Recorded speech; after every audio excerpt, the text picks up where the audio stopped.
When it comes to measuring progress in the weight room, muscular endurance tests can give you accurate feedback on the effectiveness of your workouts. This enables you to make adjustments to the repetition ranges and resistance loads of the exercises you're performing. The best way to use muscular endurance tests is to do a before and after evaluation. For example, perform each test, record the results, and get moving. 4 to 6 weeks later, perform the same tests and compare the new results with the original figures. Tracking your progress is an excellent way to increase motivation and adherence to a fitness program. Why we do them. Perhaps the most common reason for muscular endurance testing is to assess the effectiveness of programming, explains certified personal trainer Leslie Bell, BS, NASM CPT, NASM CES, NCSF-CSC.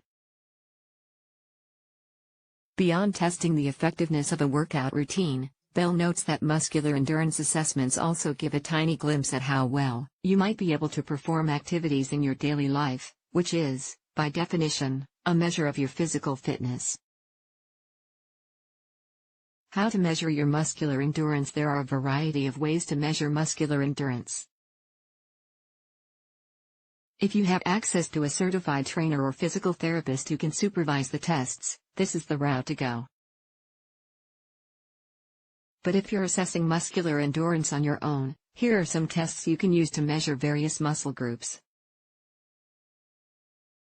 Lower body, squat test. Share on Pinterest. Muscles tested: lower back, hamstrings, hips, and quadriceps. The squat muscular endurance test measures muscular endurance of the lower body, specifically hips, quadriceps, hamstrings, lower back, and many smaller supporting muscles, explains Jacqueline Bastone, LMT, CSCS, and SCACPT, SIT. And the best part, you don't need any equipment. Stand with your feet shoulder width apart. Extend your arms in front of you or place your hands behind your ears to ensure stability and good form. Gaze should be ahead, but slightly down to keep the spine neutral. Bend your knees and sink your hips down and back, shifting your weight into your heels. Once your knees reach approximately 90 degrees, return to the standing position. Perform as many reps as you can to fatigue and loss of proper form. Record the number of reps. To help with the execution of this movement, Bastone says to place a chair behind you and slightly touch the chair with your butt before standing. This will help ensure you are squatting low enough, which is approximately 90 degrees. Upper body, push-up test. Share on Pinterest. Muscles tested: pecs, deltoids, serratus anterior, triceps, abs. The push-up test is one of the best ways to assess upper body endurance, explains Bell, especially in the muscles of the chest and shoulders. To do the push-up test, you'll need a stopwatch or a timer on your phone, and a ball, like a tennis ball. You may also want an exercise mat. Get in a high plank position with the ball under your chest. Practice one push-up by bending your elbows and touching your chest to the ball underneath you. Make sure to straighten your arms all the way when you push back up to the high plank position. Repeat this as many times as possible until your form is compromised. Alternatively, perform as many as you can in 60 seconds. Record the number of push-ups properly performed. Knee push-ups. If you can't achieve one push-up on your toes, Bell says to start in the same high plank position with your back flat in a straight line from the top of your head to your toes. Without moving anything, drop your knees to the floor and perform the push-up test this way.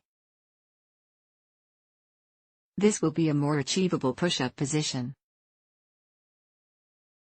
Core, low plank hold, elbows and toes. Share on Pinterest. Muscles tested: rectus abdominis, obliques, hip flexors, erector spinae, and transverse abdominis. The core muscles, which include those of the abdominals, hips, and lower back, play a critical role in daily activities. Maintaining strength and endurance in these muscles helps you with movements that require bending, twisting, reaching, and pulling. To do the plank test, you'll need an exercise mat and a stopwatch or a timer on your phone. Get in a plank position with your upper body off the ground and supported by your elbows and forearms. Your legs should be straight with your weight taken by your toes. Your body should be in a straight line from head to toe. As soon as you are in the correct position, start the timer. Hold this position for as long as you can or until you are unable to hold your back straight or you lower your hips. Record the time. If you cannot hold a low plank, Bell says you can drop your knees, exactly how you did in the push-up test. For valid results, remember to take very specific notes so that retesting shows exactly how far you have come. Also, if you are looking for a more advanced version of the plank test, Bastone says to perform the plank with straight arms, keeping your elbows and wrists in alignment with shoulders. This requires more upper body strength compared to the elbow plank, which requires more core strength. Safety tips to consider when it comes to performing these tests safely. Consider these points.